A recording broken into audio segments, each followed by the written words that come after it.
Olá, bom dia, tudo bem com vocês? Estamos aqui para mais um momento com Deus e o tema de hoje é: qual é a sua prioridade? E o nosso texto base está em Mateus 6,33, que diz assim: busquem, pois, em primeiro lugar o reino de Deus e a sua justiça, e todas essas coisas serão acrescentadas a vocês. Jesus nos ensina, por meio dessa passagem, que quando colocamos em primeiro lugar o reino de Deus, o Senhor nos concede aquilo que necessitamos para a vida material. Muitos deixam de buscar e servir a Deus porque depositam toda a prioridade na vida material. Na grande maioria das vezes, se frustram pelo fato de as coisas não derem certo e ainda culpam Deus por isso.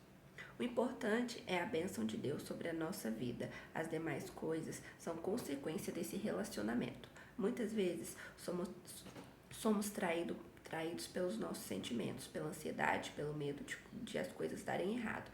Também as crises econômicas e sociais em que vivemos fazem parecer que não há saída. Não há nada de errado em ser um excelente profissional. O reino precisa de pessoas que executem com maestria suas habilidades profissionais. A minha oração por você é que o Senhor faça prosperar a sua vida de forma extraordinária, que você use a sua carreira profissional como plataforma para cumprir o seu chamado. Confie no Senhor. Quando os discípulos passaram a noite inteira pescando sem nada pegar, desanimados e com redes vazias, antes da pesca milagrosa em que encheram o barco com peixes, Jesus os chamou e pediu que o barco fosse usado como instrumento da transmissão da palavra. Isso nos mostra que quando entregamos a vida a Deus e confiamos nele, fazendo que ele seja a nossa prioridade e o centro da nossa vida, ele trabalha em nosso favor. Pois o Senhor cuida daqueles que depositam sua confiança nele. Cuide para que neste dia você faça do reino de Deus sua prioridade, onde estiver. Coloque em primeiro lugar o reino de Deus e viva de forma abundante. Todos nós queremos viver uma vida abundante, né? Todos nós queremos viver bênçãos do Senhor na nossa vida. Queremos que o Senhor derrame bênçãos de Deus na nossa vida. E muitas vezes nós esquecemos de buscar o reino de Deus em primeiro lugar, porque nós temos que fazer o reino de Deus a nossa prioridade. Nós temos que dar prioridade ao reino de Deus. E as demais coisas, como diz no texto, nos serão acrescentadas. Se a gente decorrer o capítulo 6 desde o início, Jesus vai falar que Deus ele não se esquece, né? Se até os lírios ele veste, se ele dá alimento aos pássaros, e nós, que somos os filhos, ele não olharia para nós. Então nós temos que confiar no Senhor, de que ele vai fazer o melhor para nós, de que ele vai acrescentar as demais coisas que nós precisamos, porque ele sabe que nós precisamos vestir, que nós precisamos comer, que nós precisamos morar, mas nós também precisamos dele, principalmente nós precisamos dele, nós precisamos que ele seja a nossa prioridade todos os dias, mesmo em meio às dificuldades, mesmo em meio às tribulações, nós precisamos fazer do Senhor a nossa prioridade sempre. Em Hebreus 3, tem uma parte que fala assim, ó: fixem os seus pensamentos em Jesus, apóstolo e sumo sacerdote que confessamos.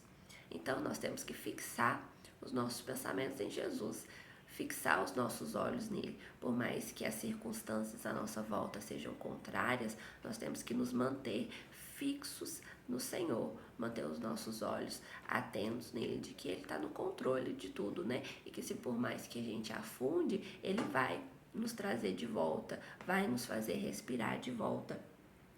E incredulidade não agrada o coração de Deus, né? Quando nós tiramos os nossos olhos de Jesus, quando nós tiramos a prioridade do reino dos céus, a gente está sendo incrédulo naquilo que Deus pode fazer na nossa vida. E isso não agrada o coração de Deus. Deus não se agrada de incredulidade. Foi por isso que as pessoas ficaram 40 anos cativas no deserto, porque elas tinham um coração incrédulo. E além do mais, elas eram ingratas, né? Todas as vezes que elas precisavam de alguma coisa, Deus supria aquilo na vida delas, né? Deus fazia cair maná do céu, Deus fazia cair codornizes do céu, e nada era o suficiente, né? E aquilo foi magoando o coração de Deus e deixando o coração de Deus irado. Por isso que elas não entraram na terra prometida. Por isso que aquela geração de pessoas que saiu do deserto, que saiu do Egito não entrou na terra prometida pela incredulidade nas coisas de Deus e também pela ingratidão. Deus não gosta de corações ingratos. Deus não se agrada quando somos ingratos a Ele, né? Então nós precisamos nos manter firmes na fé de que Deus está no controle de tudo e priorizar Ele na nossa vida, né? Priorizar os nossos momentos ao lado dele, priorizar ter intimidade com Ele, porque não há nada melhor do que ter intimidade com o Senhor. Não há nada melhor do que saber que, por mais que você esteja passando por uma tribulação, você tem intimidade suficiente para saber que as tribulações elas vão passar. E se você está no deserto, significa que você já saiu do Egito e a terra prometida está mais perto. Então, muitas vezes nós atravessamos desertos na nossa vida, achando que aquele deserto vai nos matar. E não, ele vai só nos fortalecer, ele vai nos preparar para aquilo que Deus tem, para aquilo que Deus está preparando para nós.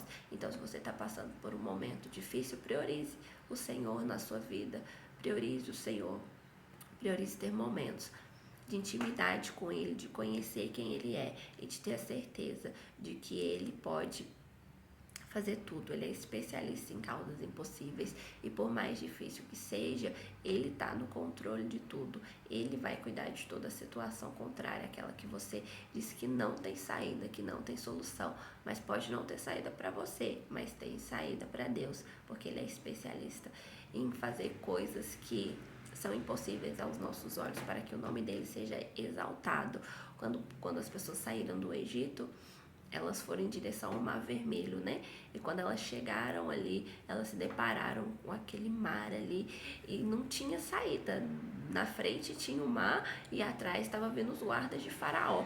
E elas estavam no meio daquele fogo cruzado. Então elas olharam para Moisés e falaram: mas você nos tirou do Egito para morrer aqui? E aí Deus falou, né? E agora, né? E aí Deus mandou marchem. E quando eles marcharam em direção ao mar, o impossível aconteceu. O mar se abriu e eles passaram. E depois que eles passaram, todos os guerreiros de Faraó foram mortos, né? Afogados, que o mar caiu sobre eles. Então, muitas situações da nossa vida a gente se depara como as pessoas no Egito, né? A gente olha para frente, a gente está encurralado com o mar e a gente olha para trás e está os guardas de Faraó e a gente está no meio daquilo tudo. O que a gente faz? A gente olha para o alto e entende que Deus é especialista em causas impossíveis e a gente confia de que Ele vai mostrar a saída. A gente só tem que marchar, né? A gente tem que agir, porque o reino de Deus é reativo, então a gente precisa agir. Então a gente dá o primeiro passo e vê o impossível de Deus acontecer na nossa vida. Então, se essa palavra tocou o seu coração, compartilhe ela com alguém. Permita que o reino de Deus avance. Permita que o reino de Deus alcance mais corações. Eu vou orar por você, vou consagrar o seu dia ao Senhor e pedir que o Senhor abençoe o seu dia, que você priorize as coisas do alto e as demais coisas serão acrescentadas a você. Querido Deus, querido Pai, estou aqui na tua presença, Senhor, primeiramente para louvar e adorar o teu santo nome, Senhor.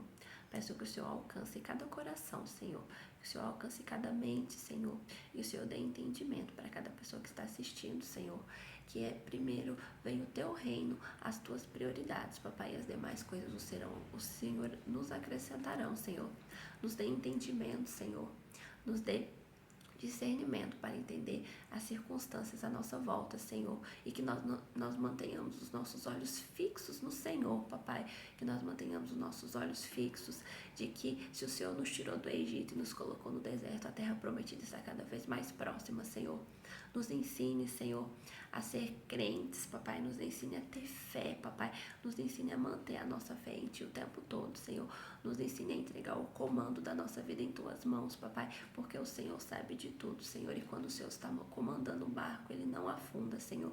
Então, papai, nos ensine, papai, nos discipule conforme o teu coração, Senhor, que essa mensagem alcance o coração que o Senhor quer alcançar, Senhor, e que haja alegria na vida dessas pessoas, papai, que haja paz, Senhor, que haja entendimento, Senhor, que haja as tuas misericórdias e a tua bondade sobre elas, papai, é o que eu te peço, em nome de Jesus, amém.